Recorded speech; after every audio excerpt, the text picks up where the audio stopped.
युधिष्ठिर ने लोमश ऋषि से पूछा, हे मुनिवर, राजा भागीरथ गंगा को किस प्रकार पृथ्वी पर ले आए? कृपया इस प्रसंग को भी सुनाएं। लोमश ऋषि ने कहा, धर्मराज, इक्ष्वाकु वंश में सगर नामक एक बहुत ही प्रतापी राजा हुए। उनके वैदर्भी और शैव्या नामक दो रानियां थीं। राजा सगर ने कैलाश पर्वत पर दोनों रानियों के साथ जाकर शंकर भगवान की घोर आराधना की।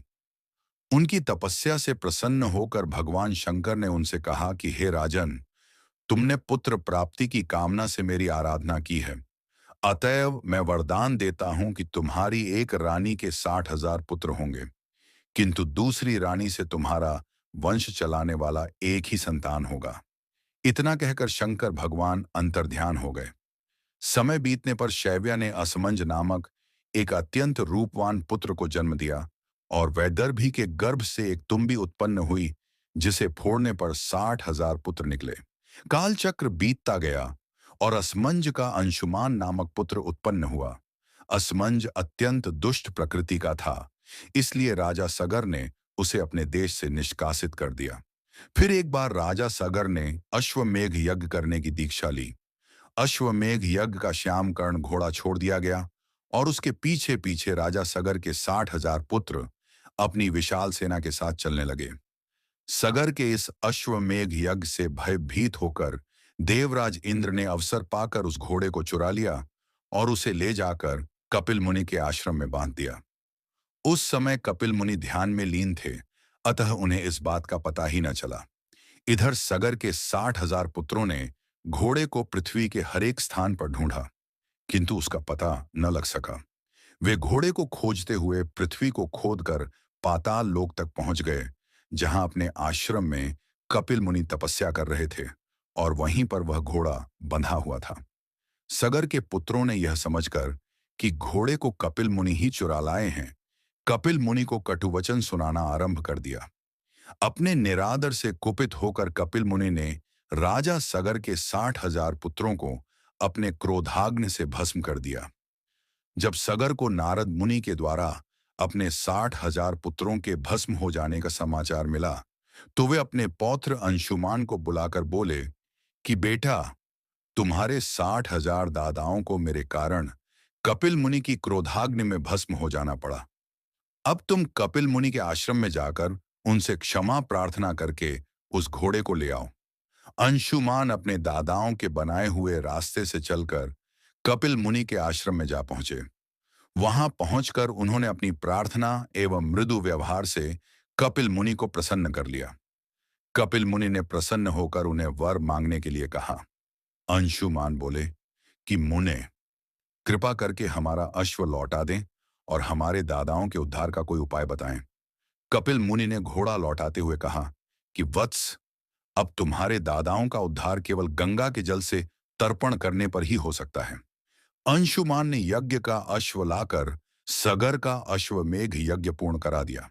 यज्ञ पूर्ण होने पर राजा सगर अंशुमान को राज्य सौंपकर गंगा को स्वर्ग से पृथ्वी पर लाने के उद्देश्य से तपस्या करने के लिए उत्तराखंड चले गए।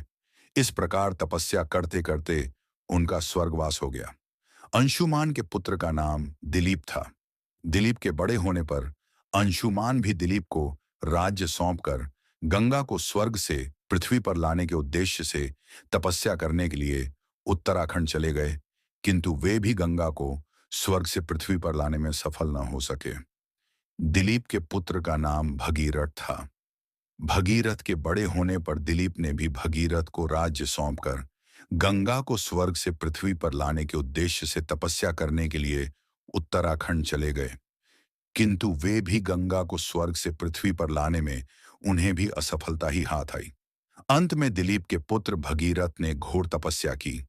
अंततः भगीरथ की तपस्या से गंगा मां प्रसन्न हुई और उनसे वरदान मांगने के लिए कहा। भगीरथ ने हाथ जोड़कर कहा कि माता, मेरे 60,000 पुरखों के उद्धार हेतु आप पृथ्वी पर अवतरित होने की कृपा करें। इस पर गंगा ने कहा, वत्स, मैं तुम्हारी बात मानकर पृथ्वी पर अवश्य आऊंगी, किंतु मेरे वेग को भगवान शिव के अतिरिक्त और कोई सहन नहीं कर सकता, इसलिए तुम पहले भगवान शिव को प्रसन्न करो। यह सुनकर भगीरथ ने भगवान शिव की घोर तपस्या की और उनकी तपस्या से प्रसन्न होकर शिव जी हिमालय के शिखर पर गंगा के वेग को रोकने के लिए खड़े हो गए। गंगा जी स्वर्ग से सीधे शिव जी की जटाओं पर जा गिरी। इसके बाद भगीरथ गंगा जी को अपने पीछे पीछे अपने पूर्वजों की अस्थियों तक ले आए, जिससे उनका उद्धार हो गया। भगीरथ के पूर्वजों का उद्धार करके गंगा जी सागर में जा गिरी और अगस्त्य मुनि द्वारा सोखे हुए समुद्र में फिर से जल भर गया। ऋग्वेद, महाभारत, रामायण एवं अनेक पुराणों में गंगा को पुण्य सलिला, पाप नाशिनी, मोक्ष प्रदायिनी, सरित श्रेष्ठा एवं महानदी कहा गया है। भारत की अनेक धार्मिक अवधारणाओं में गंगा नदी को देवी के रूप में निरूपित किया गया है।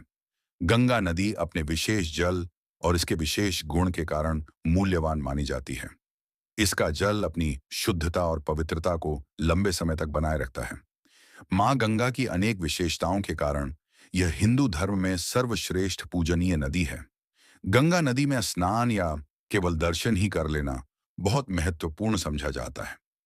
गंगा दशहरा पर्व पर मां गंगा की पूजा अर्चना संपन्न करें, व संभव हो तो गंगा स्नान करें, अन्यथा पंच पात्र में गंगा जल भरकर पूरे घर में तुलसी पत्र से छिड़काव करें।